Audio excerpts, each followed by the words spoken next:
കൃഷ്ണ. എല്ലാവർക്കും മാധവത്തിലേക്ക് സ്വാഗതം. 2026 മാർച്ച് മാസം 3-ാം തീയതി അന്ന് ധാരാളം പ്രത്യേകതകളുണ്ട്. അതുകൊണ്ട് തന്നെ നിങ്ങൾ ഈ വീഡിയോ അവസാനം വരെ ശ്രദ്ധയോടുകൂടി കേൾക്കണം. കാരണം ഞാൻ പറയുന്ന എല്ലാ കാര്യങ്ങളും നിങ്ങൾക്ക് പ്രയോജനപ്പെടുന്നതാണ്.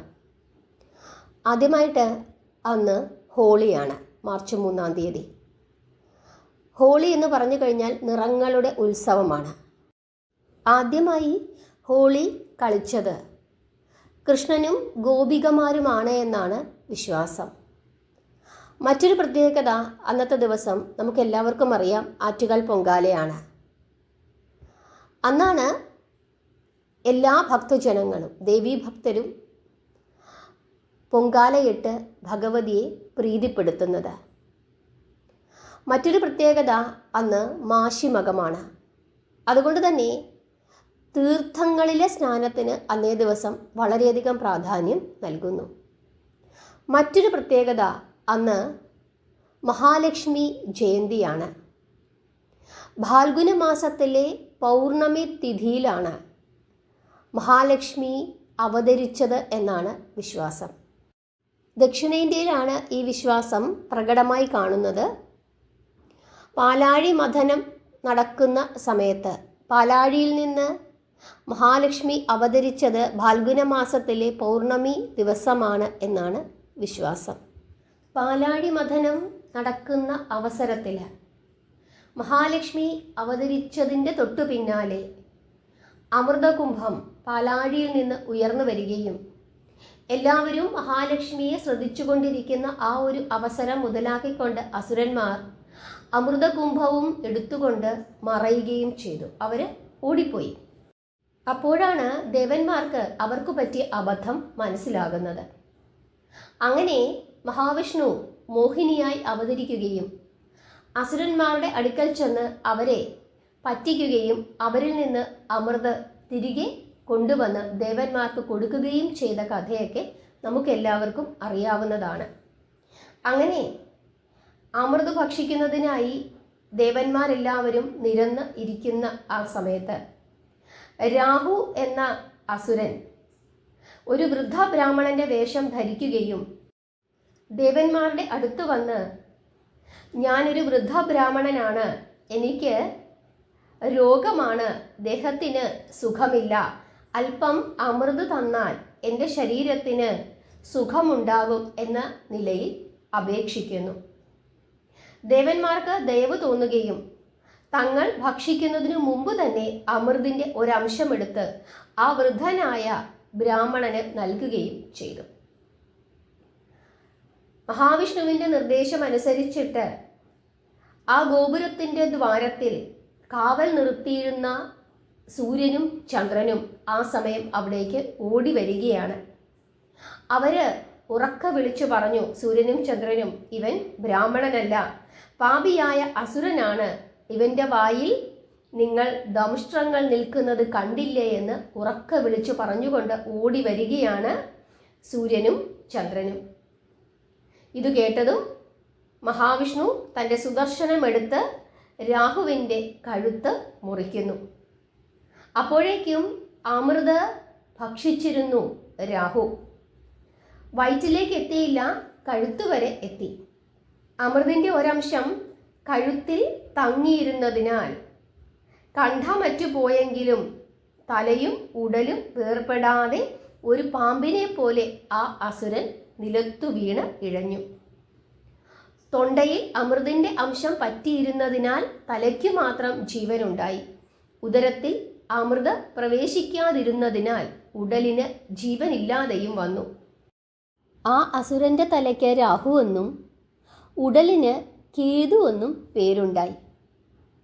തന്നെ ഒറ്റിക്കൊടുത്തത് മൂലമുള്ള വൈരാഗ്യം തീർക്കുന്നതിന് വേണ്ടി ആ അസുരൻ അമാവാസി ദിവസം സൂര്യനെയും പൗർണമി ദിവസം ചന്ദ്രനെയും ആക്രമിക്കുന്നുണ്ട് എന്നാണ് വിശ്വാസം. അതാണ് സൂര്യഗ്രഹണവും ചന്ദ്രഗ്രഹണവുമായി ഭാഗവതത്തിൽ പറഞ്ഞിരിക്കുന്നത്. അതായത് വെളിച്ചത്തിൻ്റെയും ഇരുട്ടിൻ്റെയും ഇടയിലുള്ള പ്രപഞ്ചത്തിൻ്റെ ഒരു യുദ്ധം, പ്രപഞ്ചത്തിൻ്റെ പോരാട്ടം. ജീവിതവും അങ്ങനെ തന്നെയാണ്. വെളിച്ചത്തിൻ്റെയും ഇരുട്ടിൻ്റെയും അല്ലെങ്കിൽ ദുഃഖത്തിൻ്റെയും സന്തോഷത്തിൻ്റെയും ഇടയിലുള്ള ഒരു യുദ്ധം. അതാണ് ജീവിതവും. അങ്ങനെ രാഹു ചന്ദ്രനെ പിടിക്കുന്നു അല്ലെങ്കിൽ സൂര്യനെ പിടിക്കുന്നു.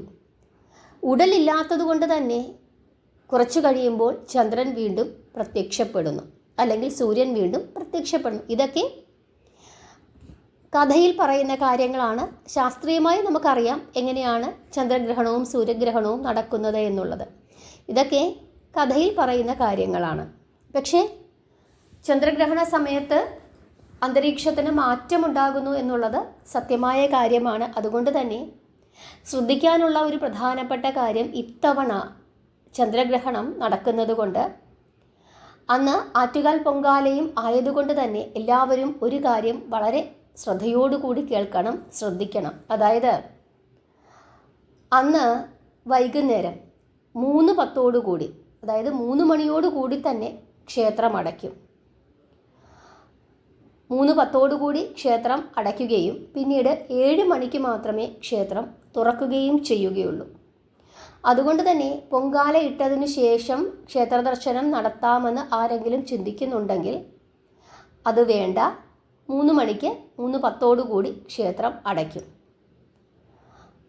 പിന്നെ ശ്രദ്ധിക്കാനുള്ള കാര്യം, നമ്മൾ 2:15 നേദിക്കും ഇല്ലേ, പൊങ്കാല നേദിക്കും. അതുകൊണ്ട് തന്നെ ഈ ചന്ദ്രഗ്രഹണ സമയത്ത് നമ്മൾ ഭക്ഷണം കഴിക്കില്ല അല്ലേ, നാമം ജപിച്ചിരിക്കും, ഭക്ഷണം കഴിക്കില്ല, അധികം പുറത്തിറങ്ങി നടക്കില്ല. ആ സമയത്ത് എന്തിനും ഒരു വിഷമുണ്ടാകും എന്നാണ് നമ്മുടെ വിശ്വാസം. നമ്മുടെ ഹിന്ദുമത വിശ്വാസം അങ്ങനെയാണ്. അതുകൊണ്ടാണ് ക്ഷേത്രം പോലും അടച്ചിട്ടിരിക്കുന്നത്. അതുകൊണ്ട് ഒരു കാര്യം ശ്രദ്ധിക്കാനുള്ളത്, നമ്മളെല്ലാവരും പൊങ്കാല നിവേദിച്ചതിനു ശേഷം, ഭഗവതിക്ക് നൈവേദ്യമായി സമർപ്പിച്ചതിനു ശേഷം സാധാരണ നമ്മൾ വീട്ടിൽ കൊണ്ടുപോവുകയും അടുത്തുള്ള ആളുകൾക്കൊക്കെ കൊടുക്കുകയും ചെയ്യും. നമ്മളും ആ പ്രസാദം വീട്ടിൽ കൊണ്ടുപോയി കഴിക്കുകയും ചെയ്യും. അവിടെ 3:10 മുതൽ, അന്ന് വൈകുന്നേരം 3:10 മുതൽ 7 മണി വരെ നിങ്ങൾ ഈ പ്രസാദം കഴിക്കരുത്. ഒന്നുകിൽ അതിനു മുമ്പ് കഴിക്കുക, അല്ലെങ്കിൽ 7 മണിക്ക് ശേഷം മാത്രം കഴിക്കുക. നിങ്ങൾ അടുത്തുള്ള വീടുകളിൽ കൊടുക്കുമ്പോൾ അവരോടും പ്രത്യേകം പറയുക, ഇത് 3:10 ശേഷം നിങ്ങൾ കഴിക്കരുത്, 7 മണിക്ക് മുമ്പായിട്ടും കഴിക്കരുത്, 3:10 മുതൽ 7 മണി വരെ കഴിക്കാൻ പാടില്ല, അതിനുശേഷം മാത്രമേ കഴിക്കാവൂ എന്ന് പറയുക. പായസം നന്നായി അടച്ച് സൂക്ഷിക്കുക. ഇതാണ് ചെയ്യാനായിട്ടുള്ളത്. അതുകൊണ്ട് ആഹാരം കഴിക്കുകയോ വെള്ളം കുടിക്കുകയോ പ്രസാദം കഴിക്കുകയോ ഒക്കെ ചെയ്യണമെങ്കിൽ 3 മണി 10 മിനിറ്റിന് മുമ്പ് കഴിച്ചു കൊള്ളണം, അല്ലെങ്കിൽ 7 മണിക്ക് ശേഷമേ കഴിക്കാവൂ. ആ കാര്യം ഒന്ന് പ്രത്യേകം ശ്രദ്ധിക്കണം. നമുക്ക് നല്ല ക്ഷീണമായിരിക്കും. അതുകൊണ്ട് വീട്ടിൽ ചെന്നിട്ട് ചോറുണ്ണാം അങ്ങനെയൊക്കെ വിചാരിച്ചുകൊണ്ടിരിക്കുന്നുണ്ടെങ്കിൽ നിങ്ങൾ 3 മണിക്ക് മുമ്പ് തന്നെ കഴിക്കുക, അല്ലെങ്കിൽ 7 മണിക്ക് ശേഷം കഴിക്കുക. അതിനു മുമ്പ് എന്തെങ്കിലും പഴങ്ങളൊക്കെ കഴിച്ച് നമ്മുടെ വിശപ്പ് മാറ്റുക, അതായത് 3:10 മുമ്പ്. ഈ കാര്യം ഒന്ന് പ്രത്യേകമായി ശ്രദ്ധിക്കണം. പലരും ഇത് ശ്രദ്ധിക്കാതെ വീട്ടിൽ കൊണ്ടുപോയി പൊങ്കാല പായസം കലം തുറന്ന് വെച്ച് ആ സമയത്ത് പ്രസാദം എടുക്കുകയും അടുത്ത വീടുകളിലൊക്കെ കൊടുക്കുകയും നമ്മൾ കഴിക്കുകയും ഒക്കെ ചെയ്യും. പക്ഷേ ഇത്തവണ അങ്ങനെ ചെയ്യരുത്. കാരണം അന്ന് ചന്ദ്രഗ്രഹണമാണ്. അതുകൊണ്ടാണ് പ്രത്യേകമായി ഈ കാര്യം എടുത്ത് പറയുന്നത്. വളരെ വളരെ പ്രത്യേകതയുള്ള ദിവസമാണ്. ആ ദിവസത്തെ പ്രാധാന്യം മനസ്സിലാക്കിക്കൊണ്ട് തന്നെ എല്ലാവരും പ്രാർത്ഥിക്കുക. അന്ന് ഹോളിയാണ്. കൃഷ്ണനും ഗോപികമാരും ഹോളി ആഘോഷിക്കുന്ന ദിവസമാണ്. അവരാണ് ആദ്യമായി ഹോളി ആഘോഷിച്ചത് എന്നാണ് വിശ്വാസം. ഫാൽഗുന മാസത്തിലെ പൗർണമി അന്ന് മഹാലക്ഷ്മി അവതരിച്ചതായും വിശ്വസിക്കുന്നു. അന്ന് പുണ്യതീർത്ഥങ്ങളിൽ സ്നാനം ചെയ്യുന്നത് വളരെ വളരെ പ്രത്യേകതയാണ്. വളരെ വളരെ പ്രാധാന്യമുള്ള ദിവസമാണ് അന്നത്തെ ദിവസം. പുണ്യതീർത്ഥങ്ങളിൽ സ്നാനം ചെയ്യുക, പിതൃക്കൾക്ക് കർമ്മങ്ങൾ അനുഷ്ഠിക്കുക, പിതൃപ്രീതികരങ്ങളായ കർമ്മങ്ങൾ ചെയ്യുക, ഇങ്ങനെയുള്ള കാര്യങ്ങൾക്കൊക്കെ തന്നെ വളരെ വളരെ ശ്രേഷ്ഠതയുള്ള ദിവസമാണ്. ഈ കാര്യങ്ങളൊക്കെ ശ്രദ്ധിക്കുക, നാമം ജപിക്കുക, പ്രാർത്ഥിക്കുക. ചന്ദ്രഗ്രഹണ സമയത്ത് നാമം ജപിച്ചുകൊണ്ടിരിക്കുക. ആ സമയത്ത് പ്രസാദങ്ങളോ ആഹാരങ്ങളോ ഒന്നും തന്നെ കഴിക്കാൻ പാടുള്ളതല്ല. ഇക്കാര്യം ഒന്ന് ശ്രദ്ധിക്കുക.